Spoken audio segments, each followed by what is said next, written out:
Un supermarché vend différents paquets de jambon blanc. Le paquet de 2 tranches coûte 1,61 €. Le paquet de 4 tranches coûte 3,22 € et le paquet de 6 tranches coûte 4,43 €. Le prix affiché est-il proportionnel au nombre de tranches? Je peux mettre les données de l'énoncé dans un tableau.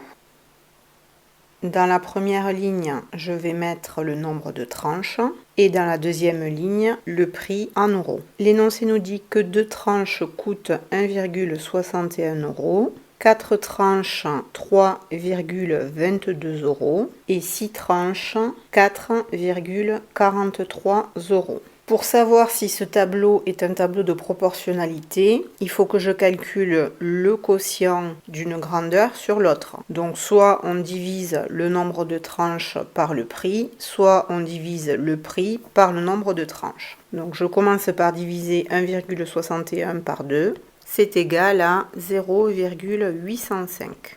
Je divise ensuite 3,22 par 4. J'obtiens également 0,805. Et enfin, je divise 4,43 par 6. J'obtiens un nombre qui n'est pas décimal, donc je vais dire que c'est environ égal à 0,738. Les trois quotients ne sont pas égaux, donc je peux conclure que le prix n'est pas proportionnel au nombre de tranches.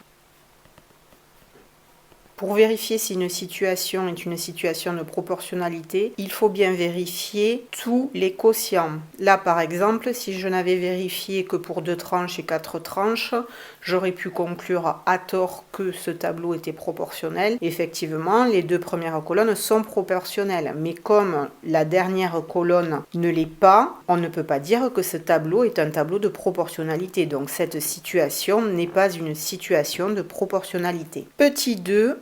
Dans une station essence, le pompiste a relevé la quantité de carburant et le prix payé par ses 3 derniers clients. Le premier client a acheté 18 litres pour 26,28 €, le second 32 litres pour 46,72 € et le dernier 22,5 litres pour 32,85 €. Le prix est-il proportionnel à la quantité de carburant? Je vais également mettre les données de l'exercice dans un tableau. Dans la première ligne, je vais mettre la quantité en litres et dans la deuxième ligne, je vais mettre le prix en euros. On voit que 18 litres coûte 26,28 €. Donc ensuite, je vais mettre les 22 litres et demi pour ordonner la première ligne par ordre croissant. Ça coûte 32,85 et 32 litres coûte 46,72. Comme dans la première question, je vais calculer les quotients. Donc 26,28 divisé par 18 est égal à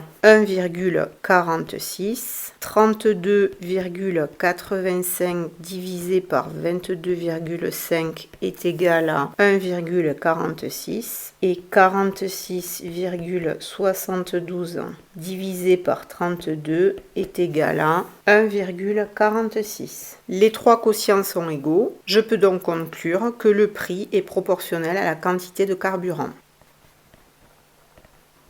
Alors en fait, quand je divise le prix par la quantité en litres, j'obtiens le prix au litre. Le prix du carburant est de 1,46 € par litre. Ce 1,46 est le coefficient de proportionnalité. Dans un tableau de proportionnalité, on note ce coefficient sur le côté du tableau dans une bulle pour indiquer que c'est par ce coefficient que l'on multiplie une grandeur pour obtenir la deuxième grandeur. Donc ici, c'est la première ligne que je multiplie par 1,46 pour obtenir la deuxième ligne. Donc dans la bulle, on inscrit le coefficient de proportionnalité.